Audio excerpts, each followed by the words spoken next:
here we are with Federal Chairman Bernanke. We're going into part 4. They're talking about oil, SMF, MMTs. And we're watching that very carefully. Now, obviously, you asked about Japan. Let me first say, that I've had a lot of contact with my Japanese counterparts, Central Bank Governor Shirakawa, and other people in the Japanese government. We collaborated with them on the foreign exchange intervention, as you know. We are very admiring of the courage of the Japanese people in responding to these situations, and of the Central Bank of Japan has done, I think, a good job in providing liquidity and helping to stabilize financial markets in what are very, very significant disturbances to the economy. The implications for Japan have been discussed at some length, and I think Governor Shirakawa recently talked about them. In the near term, there will probably be a decline in Japanese output, reflecting the destruction, reflecting electricity problems, etc. We believe that will be relatively temporary and that the economy will start to come back. But, of course, this is a major blow, and it will take a lot of effort on the part of the Japanese people to restore the economy and to recover from the damage that was done by the tragedy. For the United States, we are looking at this very carefully. Thus far, the main impact of the Japanese situation on the U.S. economy has been through supply chains. We've noted some automobile companies, for example, that have had difficulty getting certain components, which are manufactured mostly or entirely in Japan.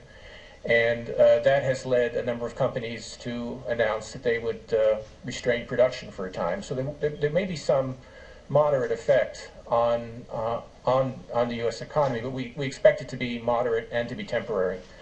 Again, the most important issue here is the recovery of Japan, and our good wishes go out to the Japanese people and their efforts to overcome the adversity that they're facing.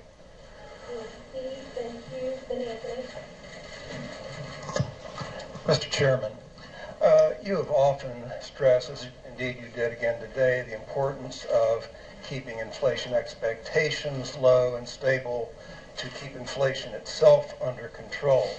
But irrespective of inflationary expectations or psychology, isn't it possible that the Fed's policies could be providing the monetary tender for inflation the longer they continue?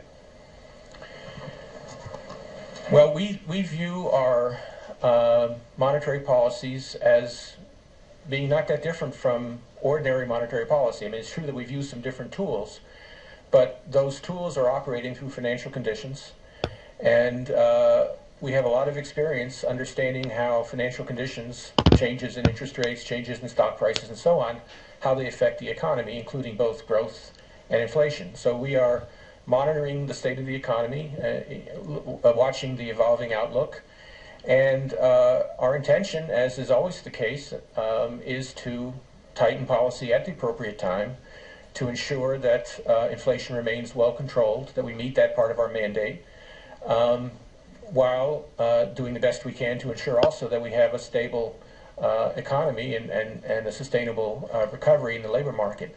So the problem is the same one that central banks always face, which is choosing the appropriate path of tightening at the appropriate stage of the recovery. It's difficult to get it exactly right, but we have a lot of experience in terms of what are the considerations and the economics that underlie those decisions. So we anticipate that we will tighten it at the right time, and that we will thereby allow the recovery to continue and allow the economy to return to a more normal configuration, at the same time keeping inflation low and stable. Hugo Noré with Agence France Presse. Many of the commercial partners of the United States are very concerned about the evolution of your foreign exchange rate. If in one hypothetical case the dollar would sink to a not tolerable level, which would harm very much the the US economy and the prospect for the global economy because it affects the confidence of so many people. Would you consider changing your monetary policy in accordance to that threat? Well, as I said earlier, we do believe that a strong and stable dollar is in the interest of the United States and it is in the interest of the global economy. Our view is that the best thing we can do for the dollar is first to keep the purchasing power of the dollar strong by keeping inflation low and by creating a stronger economy through policies which support the recovery and therefore cause more capital inflows to the United States. So those are the kinds of policies I think that in the medium term will create the conditions for an appropriate and healthy level of the dollar. So I don't think I really want to address a hypothetical, which I really don't anticipate, because I think that the policies that we are undertaking, notwithstanding short-term fluctuations, will lead to a strong and stable dollar in the medium term.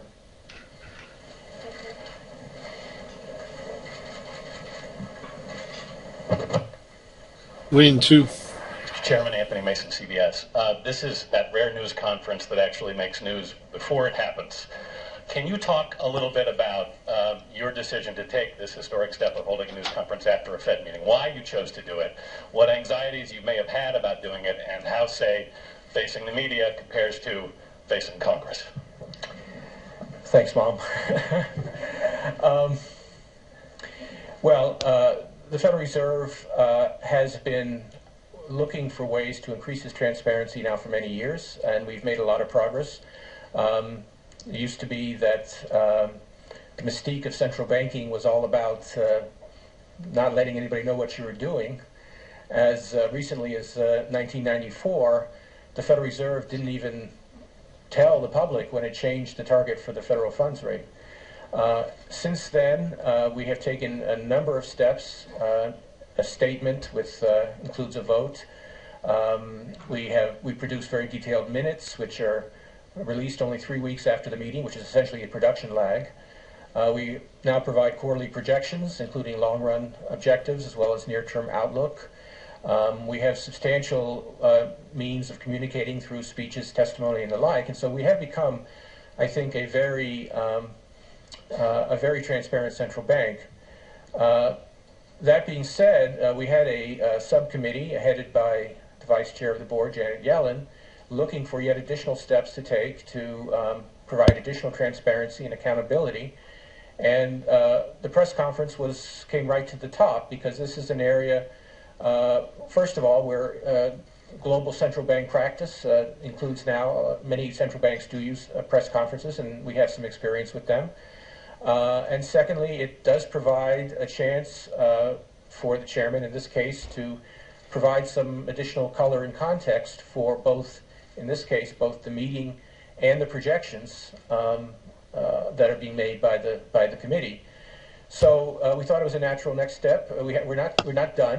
We're continuing to look for additional things that we can do to be more transparent and more accountable. But we think this is the right way to go. And I personally have always been a big believer in providing as much information as you can to help the public understand. We'll conclude this tape here because it's 8 minutes long, but there's some very important information in there on how they're going to try to orchestrate things, like he says.